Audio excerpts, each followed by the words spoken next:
My truck was down there screaming at everybody. Well, here we are again. I get up here, once every 3 months? So, today's topic was kind of decided for me not by choice, but more out of necessity, so to say. It was a needed topic of research, reflection, study, and realization for myself in my life where I'm at right now. And looking at this, I'm hopeful that it will be helpful to others. That's why I'm bringing it. The curiosity of it is humorous at best. However, the reality of it, after digging into it more, brings me to this. I have 3 parts. I have a confession, an apology, and a request. So here goes. My confession. I am a chronic procrastinator. I mean, epic proportions. And I am admitting that openly here. But let's be clear. I'm going to have a moment here. What exactly is it I just said to you? Who wants to give me just a quick 1 or 2 word? Just tell me something. What do you think of when you think procrastination or procrastinator? Put things off. Perfect. I like it. Tomorrow, yeah. Put it off. Tomorrow. Delay. Okay, so in looking at this, I just did a topical Bible search on that topic of procrastination. Here's some common themes I found when I was looking it up. Delay, which I agree, but the next ones that kind of worried me a bit. Complacency, laziness, apathy, idleness, or just lingering, just hanging out. I disagree with most of those. That's not what many of the verses I came up with, that's not what I felt when I was being convicted of this in my spirit, what I was admitting to you to being. So here's what we have to do when discussing anything, whether it's a topic downstairs, whether it's a topic right here. We have to define our terms and be on the same page so that we can all go forward with the topic. I have come to appreciate focus and clarity on topics lately, and simplicity is a key component of clarity. The first and most simple definition I found was this. Procrastination is the action of delaying or postponing something else. That's what I want to use as my basis for my confession. The definition immediately rules out laziness, as in the word action is right in it. You are actively pursuing another avenue. You're just not pursuing the one you're supposed to be on. During my last-minute rush to come together with this message for today, I began to research this topic and found some quotes that I'm going to share throughout, like this one. Anyone can do any amount of work, provided it isn't the work they're supposed to be doing at that moment. That is exactly what I'm guilty of. I'm busy doing things all the time. Sometimes it feels like I don't have a single spare moment to squeeze in anything else into my schedule. And then I think about it and I tell people, what do you got going on today? Eat, sleep, work, repeat. And it just over and over and over. Which makes me really appreciate Sabbaths. I really do look forward to the Sabbath day. It's the day of rest, and I like to put it to use whenever possible. But that made me realize something when I thought about that. I feel tired a lot. But I'm not sure tired was the right word, so I did a little more looking and pulled out the thesaurus. And fatigued, that word spoke to me. So I looked up that word and found this quote. Nothing is so fatiguing as the eternal hanging on of an uncompleted task.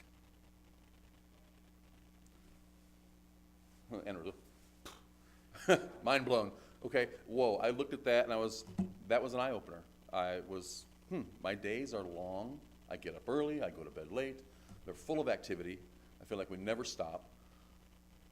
But the Lord has blessed me with a beautiful family, a nice house, good friends, work, food on the table, and so many other things I can't even count them all.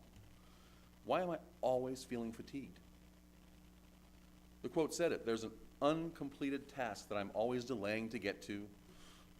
When I stopped and truly allowed myself to think about it, I felt like there was always something I put off with an active decision to do something else. Anything else. and leave a task undone for tomorrow when I know I could have gotten it done today. It's very time-consuming and just plain exhausting to fill your time with everything that has nothing to do with whatever it is you should be doing at that moment. I know what I'm supposed to be doing, and I know what I need to get ready for what lies ahead. I know the right thing is to get it done while the time is at hand. Then a verse came to me. James 4:17 says, "If anyone then knows the good they ought to do and doesn't do it, it is sin for them." That hurt. I mean, that hurt. So that leads me to my next part, my apology. In all seriousness, I want to sincerely apologize to every one of you sitting here today and listening to what I'm saying, or anyone that will be listening online in the future. I have sinned due to my colossal level of procrastination. In reflection, I have not put in the due diligence that I know this responsibility requires. I knew the good I ought to do, and I did not do it. I replaced it with many other busy things and that just constantly are popping up at all times.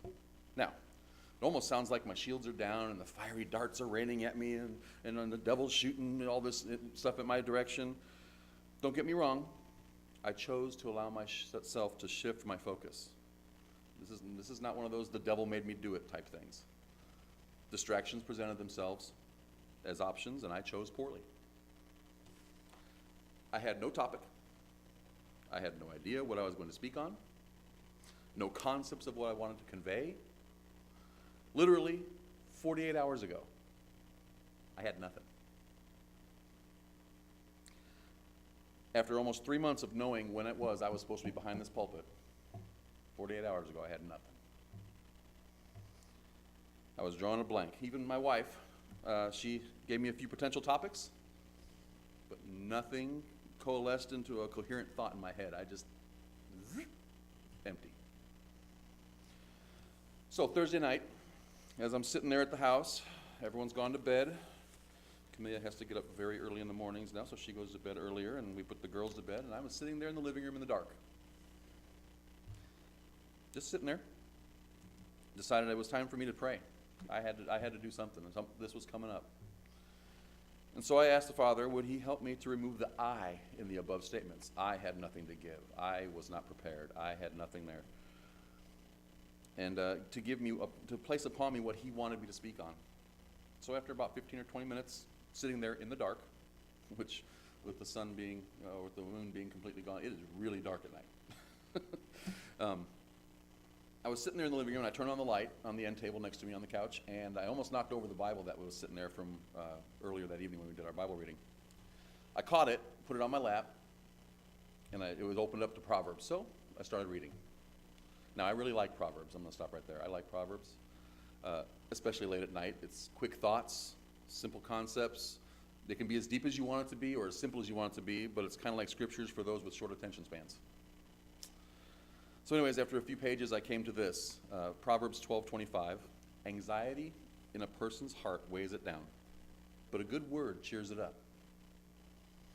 When I sat down that night, I had anxiety about today and what I was going to talk about. Then I prayed and opened his word and was almost instantly cheered up. What's that quaint old saying that people say? Let go and let God.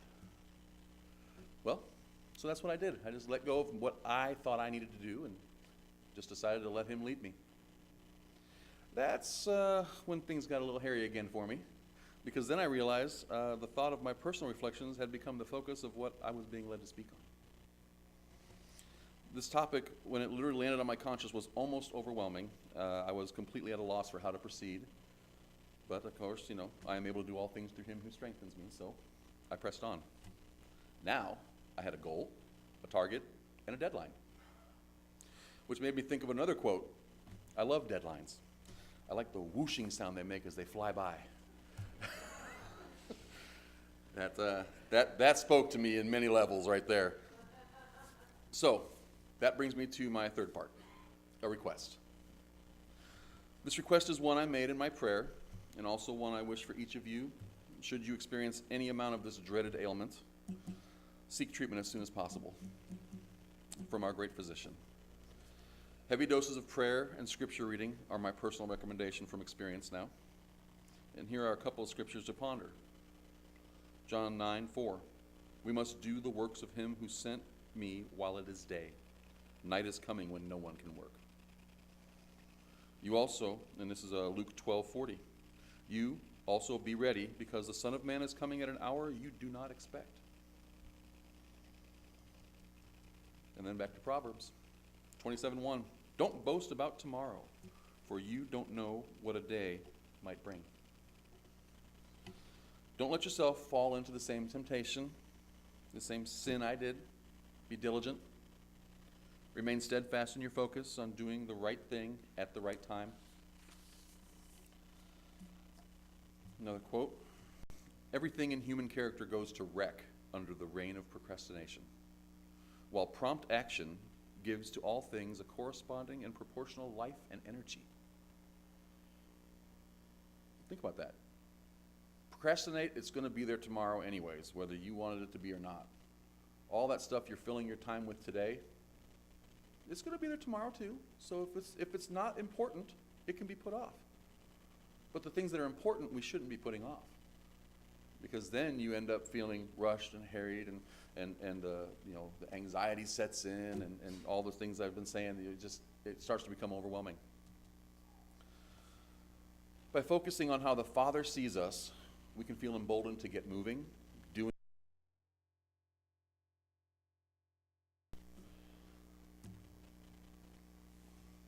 This next quote is interesting.